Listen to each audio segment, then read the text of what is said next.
una vez que hablamos del tabernáculo de Dios. El templo de Dios.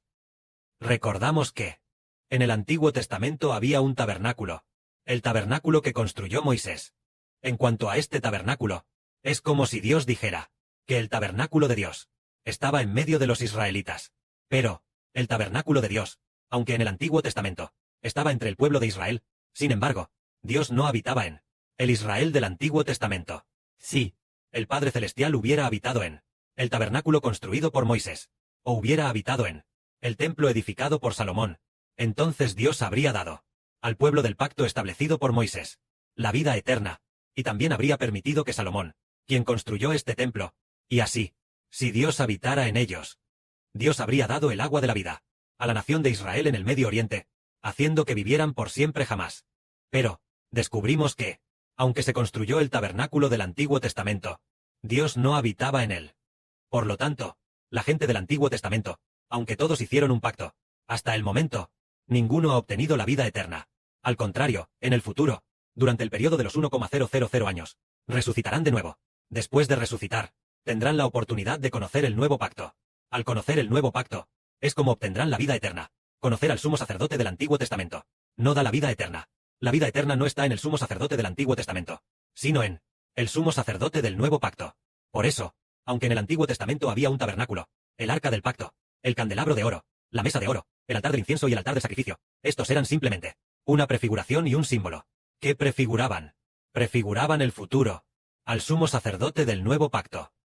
Entonces, ¿cómo se explica?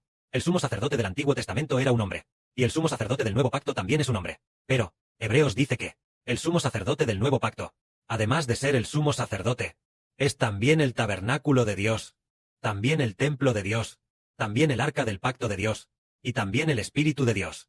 Es decir, el sumo sacerdote del nuevo pacto. Por ejemplo, el sumo sacerdote del Antiguo Testamento era un hombre, pero él no representaba al tabernáculo, ni representaba al arca del pacto ni nada.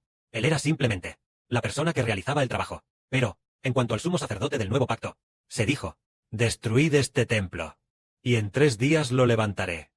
Así, el Señor Jesús, el sumo sacerdote del nuevo pacto, se convirtió a su vez en el templo de Dios. Lo maravilloso es que, el sumo sacerdote del nuevo pacto, también se convirtió en el Espíritu de Dios. El sumo sacerdote del nuevo pacto, se convierte en el todo de Dios.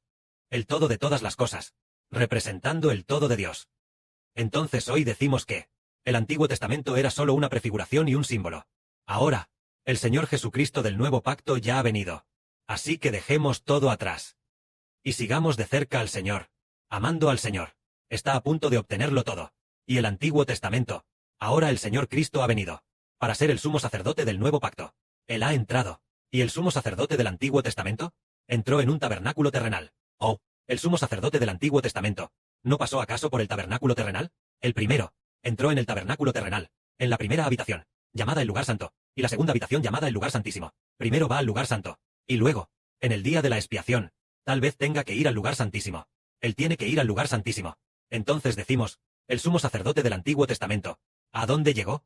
Pudo entrar al tabernáculo terrenal. A aquel tabernáculo que tenía el arca del pacto. Pero, el sumo sacerdote del nuevo pacto, ¿a dónde llegó?